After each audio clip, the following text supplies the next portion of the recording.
Hello, assalamu alaikum everybody. Hope you're all safe, sound, and healthy. And I'm here to rant because I am frankly so freaking tired of people. I mean, one would think that, people would learn to adjust themselves according to the condition, according to the situation. But the problem with the people here is, and that's probably the main reason why I'm losing it, why I feel it's getting harder and harder for me to tolerate people or to be patient, is because people are just refusing to change themselves, regardless of the situation and condition. If anything, they're changing themselves for the worse. If anything, they're showing their selfish, narcissistic, pathetic traits, their unethical, dishonest, unprofessional traits even more. For example, why the sudden new fashion? Why the sudden new trend of your skilled labor coming late? These are the people who at least kept their profession timings where they knew that they should come in the morning and they should get their work done by daytime and then get lost, you know. But no, now suddenly it's okay for them to come in the evening, just before sunset. And then they would do half their job and then they would say, "Oh, it's late. We need to go." You freaking dum-dums. What the frack do you think you're doing? I mean, what is this? I mean, do you people, no wonder you people don't get any work. No wonder you're losing clients. No wonder it's harder and harder for you people to come across any work. First of all, you do you do so much weird stuff. Okay, you don't do your job properly, you come late, you act as if you're all that. You don't even get the work done properly. You want the full amount for half the job. And then you suddenly say, "Oh, it's time for us to leave. It's late." Did we call you at sunset? You wasted the whole day. It doesn't matter who they are, plumbers, electricians, freaking solar people. Yeah, I have a beef here with the solar people as well. We've installed the solar system, as you know. And as you know, the solar system installers, who are also being paid a yearly subscription by us to maintain the system, they have disturbed me a lot, as you know. I've done podcasts on how long and how much they've disturbed me. And instead of getting better, they also are just getting worse. Now they always seem to think it's okay for them to come later and later. They take 3-4 days, even months, to fix one tiny job because they will always send me somebody new the first time round. It is understood, it is part of your business ethics. It is common sense that you always send the same person who has worked on the system to check the system. But no, they will always send me somebody new. Then that person will reach his limits while he says he doesn't know or he doesn't understand. And then they have to send the same person who's worked on the system again. Why the frack can't you send that same person to me the first time round?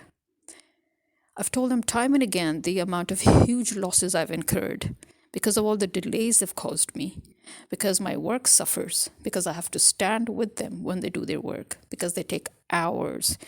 Even when they do their regular maintenance, which, oh, by the way, I'm paying them for maintenance, but what do they do as maintenance?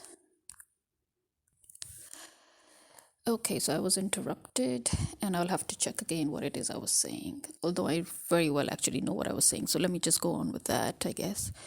Yeah, so the electricians and the plumbers, and the solar system people. Yeah, maintenance. Exactly, that's where I was. So, maintenance. I'm paying them a yearly subscription for maintenance. And what do they think maintenance is? They don't clean the panels. No, I have to do that. I have to clean the panels. They don't check the wiring properly in case there's any tripping problems. No, I have to call my electrician and pay him separately to check the wiring. All they do when they waste 2 hours, they waste literally 2 hours every time they come for their maintenance. What do? They stand in front of the tablet, the screen. They just finger it, they dab at it, they check the data,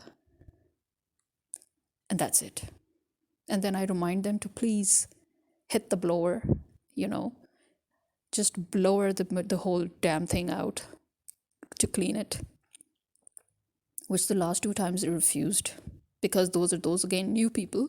There were new people who had never worked on my site before, and they were like, no, somebody else will come and do it. Yeah, somebody else came and did it.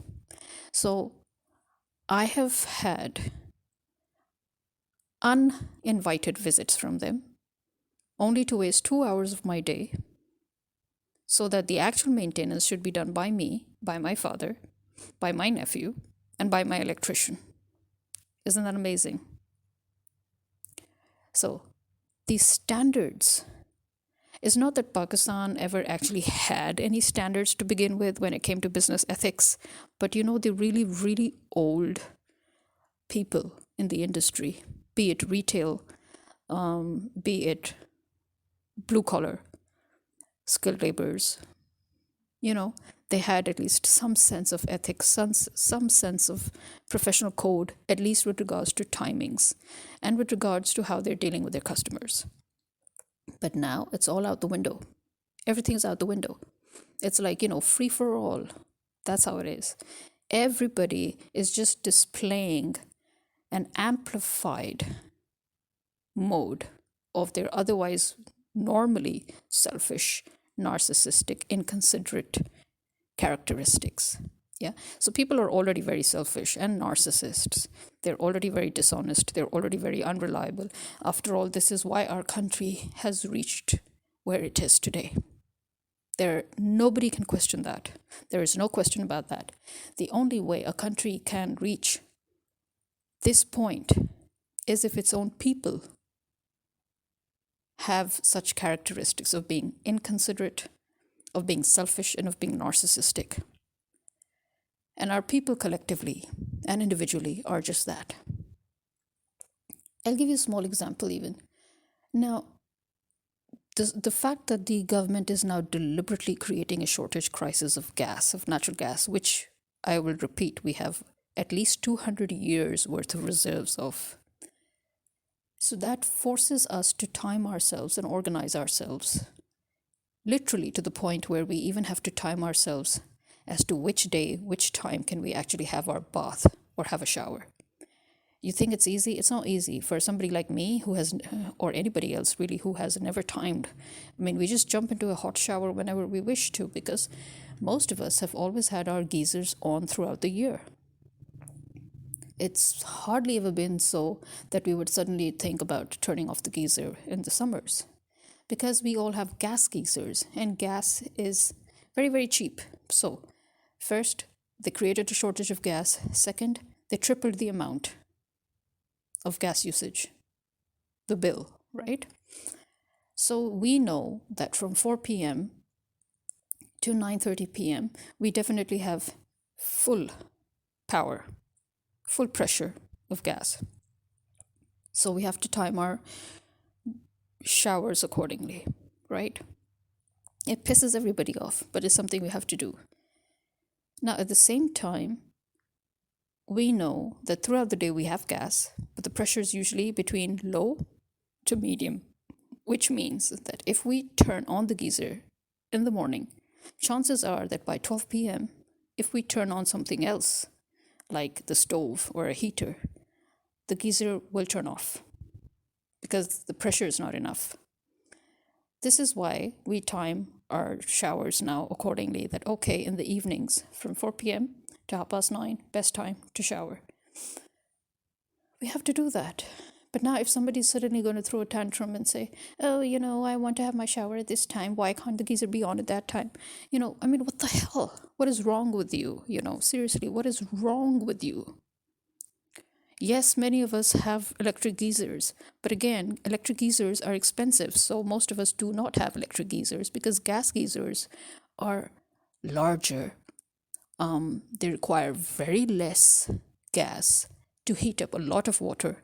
They have huge storage tanks. They're a staple, okay? With electric geysers, you have to get smaller, more compact geysers. Either you put the small ones in each bathroom, or if you opt for a larger one, you connect 2 to 3 bathrooms to it, that's fine. It works just the same way as a gas geyser does, except on electricity. But here's the problem: it uses a lot of power. Okay, so now you have to look for one that uses less power. Again, it doesn't matter then. What matters is most people don't have solar. Not everybody has solar. Okay, those who have solar, they can connect their geysers to their, solar outlets. And so they will always have power. But those who don't, what with the 8 hours of load shedding, 2 hours of load shedding, you have to now turn. Now people are going towards instant electric geysers. But again, tankless geysers are good for only immediate use. You turn them on, you get hot water immediately, you turn it off, that's it. But when you are, again, the kind of person who wants to be able to have your bath any time of the day, tankless geysers are kind of useless. You need a proper geyser. So nowadays, again, it doesn't matter if they're tankless or otherwise, but no, actually, the normal conventional electric geysers, they have tripled the amount in price. That means these geysers normally would cost you between 4,000 to 7,000 rupees. Now, those geysers that cost you between 4,000 to 7,000 rupees, they are now 20,000 to 27,000 rupees. Those that cost you between 8 and 10,000 rupees are now 30 plus thousand rupees. Why? Because it's cold, there's demand, so anybody's asking any price, as is always the case. So when people blindly panic and go and buy these electric geysers, which they will only use for 1 month, just 1 month, after which the weather will break and, the temperature will rise, and you wouldn't really need those geysers again till the end of the year for 1 month. So why would you waste your money and go and buy an electric geyser for 100 times more of its actual price when you can wait another month and get it for its actual price? And we can just weather out this month by timing ourselves, as per the gas supply timings. I mean, this is how a normal person with common sense would adjust himself. But this shows you how our people do not care about such kind of common sense. All they care about is their immediate gratification. And that is exactly what consumerism is built on, your immediate gratification. You will spend 10 years regretting this decision that you've actually taken, but you will do it again and again and again because you now have that choice of immediate gratification. So common sense goes out the window. And everybody wants to be paid the full amount or more for putting in less effort. And they think that this is smart work. This is not smart work. Smart work does not mean putting in less effort.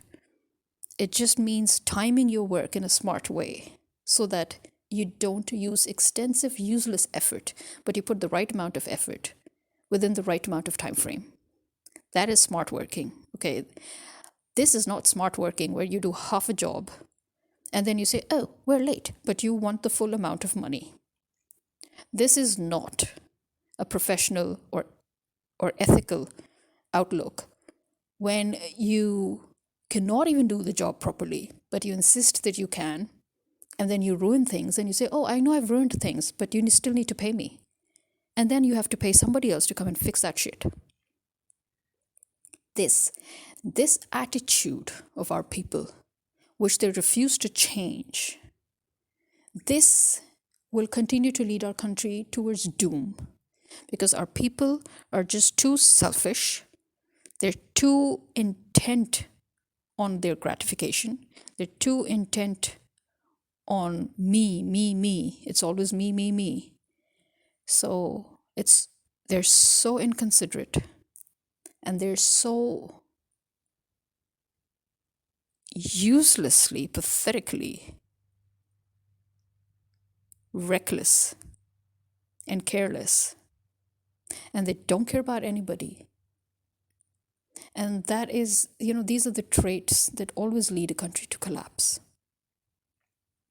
If you will not care about other people and you will only care about yourself and everybody's going to care about themselves, then obviously a country will collapse.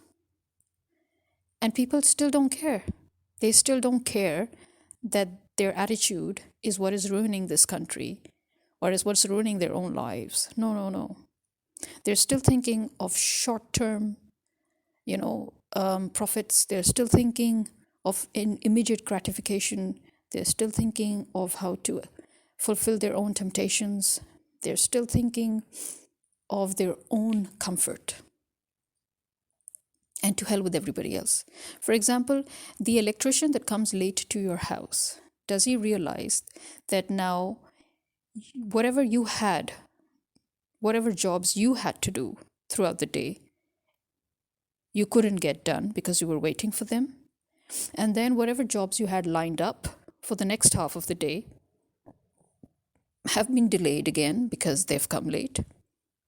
And when one person is not punctual, a whole line of people suffer. And that is again something that people in Pakistan do not understand, or they just don't care. They don't care to understand that that is why, in Islam, you call yourselves Muslims, but again, I'll say the people of Pakistan are actually not Muslims. They don't even know the basics of Islam and they don't care. They just think that because they're born in Muslim families, so, oh yeah, they're Muslims and they're going to get this is the same thing with Christians and Jews, We all think that, we're Muslims, we're Christians, we're Jews. So as soon as we're born in these families, as soon as we're born into this faith, so we're automatically going to get the reward. No, we're not. You have to earn it. Just because you're born a Muslim doesn't mean you will die a Muslim. Same for a Christian or a Jew. You have to earn it. You have to earn that faith reward. Okay? You won't get it like that. And one of the most important things about being a Muslim is punctuality. In Islam, punctuality is everything. It's everything. And it is everything for a reason. God swears by time. There is a whole chapter in which God swears by time. The name of the chapter is time. And when he says, by time, verily man is in loss, except those who exhort others to do good So you need to understand that. By time, verily man is in loss. Time does not wait for you. Time will go in its own speed. Okay? So whenever you, because of your stupidity, cause somebody else loss, that loss of time cannot even be compensated by God, by the way. It's not like he's going to send you back into this life and make you do a do-over. We cannot relive this life. That's not how it works. Once this life ends, we have to go back to the life we came from. So whenever you cause somebody any loss in time, that loss cannot be compensated. That is a huge loss. And that is a loss that can reach to literally your doom in eternity. When you're late for something, you make the other person late who's depending on you. And then the job doesn't get right on time. And then that job suffers from delays, the person suffers from delays, and then at the end of the day, there's a whole chain of consequences that goes on. And you just took your money and went for wasting that person's time, for not even doing your job properly. That is haram. In Islam, that is also haram ki kamai. That is haram khori. Okay? That money that you got, that was not rightly earned. So you may think that, oh, who cares that you were late? Who cares you wasted that person's time? Who cares you couldn't get all the job done? You were there. You did something. You need to be paid. Yeah. No. That's not how it works. And here we are, imagine, look at the weather conditions, look at the crisis that people have put us at or in. Look at the crisis the government has put us in. Look at the stupidity of the army, of the establishment. They're all selfish. They're all showing their selfish, narcissistic, inconsiderate characteristics. And we're suffering, aren't we? So why can't we change ourselves? That is my question. My question is, what the frack is wrong with you people? What is it that is wrong with you people? This is me signing out. It's too cold. My hands are practically numb, despite the fact that, But anyway, so hope you will all actually learn to be a little more considerate, to understand the importance of how little things matter. This sentence that we always say, little things matter. You need to understand fully the impact of how little things matter. I hope people, learn to get better. I hope people learn to change themselves for the better. I hope people actually learn the bitter consequences of their reckless, inconsiderate, selfish acts. But again, this is not something that will actually happen. I don't expect it to happen. It hasn't happened in over 70 years. The people have just gotten worse instead of better. I expect them to get even worse. So this is me showing how hopeless I am, with no hope for our people or anybody in general. Look at the USA, look at UK. They have exposed themselves to the world. They have exposed themselves to the world. Now the whole world can see that when most countries said that the UK and the USA were the true villains in this whole story, that they're hypocrites and they're liars and they're provoking war amongst countries, So when people say that, now it is, it's proved to be correct. And still the world is debating on how to deal with it. It's amazing. It's just amazing. I don't know what the Western world is teaching their children, really. I mean, when I look at my Instagram and stuff, and I look at my fellow writers from the Western world raising mindful kids and writing storybooks for kids, and what are you teaching your kids? What exactly are you teaching your kids? That it's okay for the Jews to occupy the Muslims because we persecuted the Jews and we kicked them out of Europe, which was their real homeland. And then we pretended to be apologetic, and we decided to let them occupy a Muslim country that gave them refuge. So that as long as they're away from us, as long as, we can just use them to manipulate other countries and to steal from other Muslim countries, it's okay. So that's what you're teaching your kids. That's how you're raising mindful kids, maybe. Yeah, well, that's how you're writing children's stories. I can see that. Well, this is me signing out. Khuda Hafiz.